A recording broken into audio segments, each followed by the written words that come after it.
When you need a mortgage, don't stress at all. Just tune right in and give these guys. Good morning, YouTube. Today is Tuesday, April 21st. And let's check in with weatherman, traffic man, and engineer Tom on the situation for the draft Thursday. Tom? So looks like we are good to go with the sunny skies here over Pittsburgh on Thursday and Friday, but we could see some stuff flowing in here Saturday morning with a little bit of rain clouds. That doesn't matter to Tom because I'm going to take out my weather jacket as well as my umbrella and go play 18. Okay, great. Is the Pittsburgh traffic patterns ready for this supposed, how many 100,000s are coming to town? It went from 500 to 600, and I don't frankly understand. Okay. Where are they coming from? Where are all these people coming from? One. Two, why did they have to shut down the North Shore exit 14 days before it? I think they were just like, let's screw up these UPS and FedEx guys so they can't make any deliveries. I'm not too sure, but I don't know. It's almost here. It's almost gone. I think everybody in Pittsburgh, not everybody, I'd say half the people are like, get this thing out of here. Mm-hmm. Half the people are like, oh, it's cool. And the other half are not going down. So I gave up 3 halves there. You could figure out the fourth. There you go, Anth. Anth, you prepared? You doing any marketing? You showing off Pittsburgh at all? No. Okay. No, I'm not. Wonderful. There you go. Short and sweet. What about you? I'm trying. I'm gonna don't tell the NFL, but as soon as they get those drone shots of the city, I'm gonna make sure I screenshot those, and yeah, we'll share them on the social media because I think they're gonna make the city look great. I think that's actually a pretty good idea. And I think real estate agents should also be marketing this city because there's a ton of people going to be coming to this place that might want to make Pittsburgh their home. Yeah. Or see it on TV. We all know city looks pretty good on TV. But that's Thursday. We'll get into it, see how it goes. Seems like it's going to be a fairly uneventful draft, but hopefully the weather holds up. And we still have our studio down there Friday morning for AM Chatter on stage. Yeah. Yeah. They rented us out 8 a.m. to 8:30. So that would be nice. That would be cool. We'd be like this big. But today we're talking FHA loans, but we're going to flip it and we're talking FHA loans to listing agents because I would say this is my 1 to 2 time a year problem that comes up. And when it comes up, it's a bad problem because it can kill the deal if we're accepting deals that we shouldn't be accepting or we're not understanding timelines. So 90-day flipping rule, guys, that may be a completely new term to some folks that are watching. So we'll explain it, Tom, because like I said, it's kind of a rare rule, but it can bite you in the butt and it can bite hard.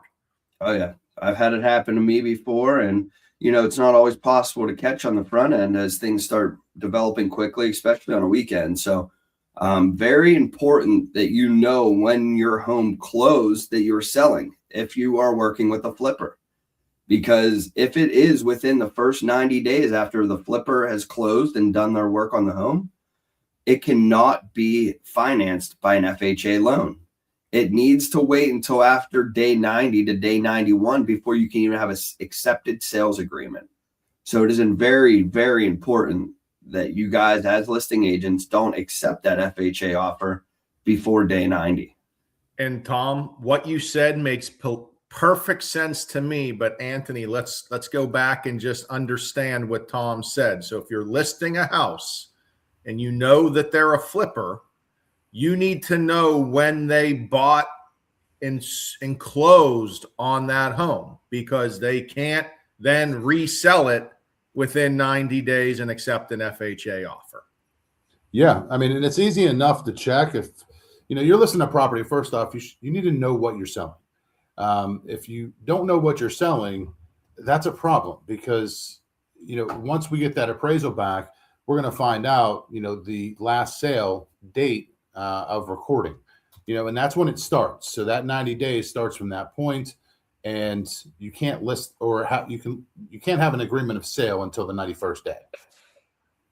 And this is not a oops, my bad, we'll go back and get our new contract signed, because when the lender puts that into the FHA system, which is going to happen pretty quickly, because guys, to be honest, a lot of times this isn't found out until the appraisal comes back if we're not aware when the house was sold previously. So we may be a couple weeks into the transaction until we find this out. So it's already been into the FHA system. So then it could be dead in the water, or at least that lender cannot move forward with financing.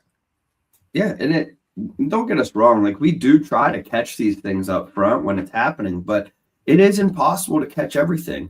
We could be working on multiple files, jamming it in there. We did not see when the date was recorded. And sometimes those dates are delayed too. So it is very important to that listing agent that they know their date and they're not accepting it before day 91. Now, here's an extra caveat to the 90-day flipping rule. If it's within 180 days or 6 months, right? Is that correct? 100. That it needs a second appraisal, and the seller has to pay for that appraisal. So again, if you're a listing agent, don't be blindsided by that guideline. That is an FHA guideline. If it's within that 180 days, yes, your seller has to pay for the appraisal. A second one has to be completed, and the lender's going to use the lower of the two. Yeah. And to me, the buyer's agent doesn't need to explain this to the listing agent. The listing agent needs to know what type of property they're listing, what type of deal they're accepting, and know that their seller's going to have to pay for a second appraisal if they take an FHA. The buyer's agent's not going to bring this forward because they want to give the best deal possible and give their buyer the best chance. So we want buyer's agents working for buyers. Listing agents can work for the sellers. And unfortunately, though, I'd say 90% of my experiences when this comes up,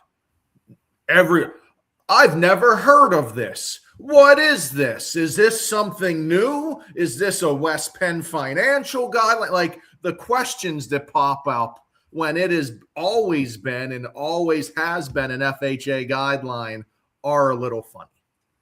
Yeah, I mean, it's not the first time that specific person has ever had that issue. Maybe one in a million. But it's a very common known guideline as far as flipping. It's on conventional as well. It's just not as short of a time frame. But know what you're selling and work with a lender that's actually going to teach you guys about what guidelines are going to be needed and what's in place for what you're trying to sell. So, but first thing is know what you're selling. Last thing we want to happen is to get an offer accepted, and then just because of information that was not known, can't complete financing. And there are times that happens. There's guidelines that we have no control over in some cases, and there's sometimes buyers that can't just switch loan types, right? If that buyer needed the FHA loan, needed the seller assistance, or there's some reason they went FHA, they may not be able to go conventional and keep that loan going. And now you're a couple weeks into a transaction. It was off the market. We had a seller think they had a house sold. We never want that to happen. Yeah. And we're always, again, we're trying to fight for the best deal for our clients always. Yeah.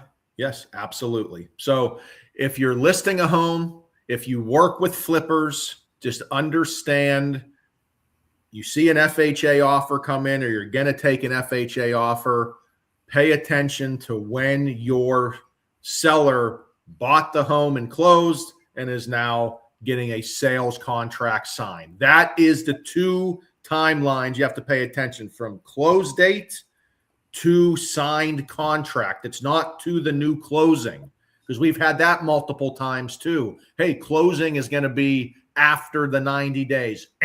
Wrong. If that contract is signed within 90 days, we have a problem, FHA. Yep. Yeah, and even if they're working with a seller, they could just ask them for their final HUD settlement statement, which will clearly state the closing date. And Oh, you muted yourself, old man. I don't know how I did that, but yeah, ask the You're seller for censoring their HUD yourself. settlement statement. That'll actually give you the date that they actually closed, which could raise that red flag on the timeline. Easy enough. And that should be a document every seller has. Especially if they close within 90 days. Yeah. Yeah. You shouldn't lose it that quick. All right, guys, that's all I have today. We'll check in draft status with engineer Tom on Friday, and see you guys then. Sounds good, boys. Later. Tom, Ryan, and Anthony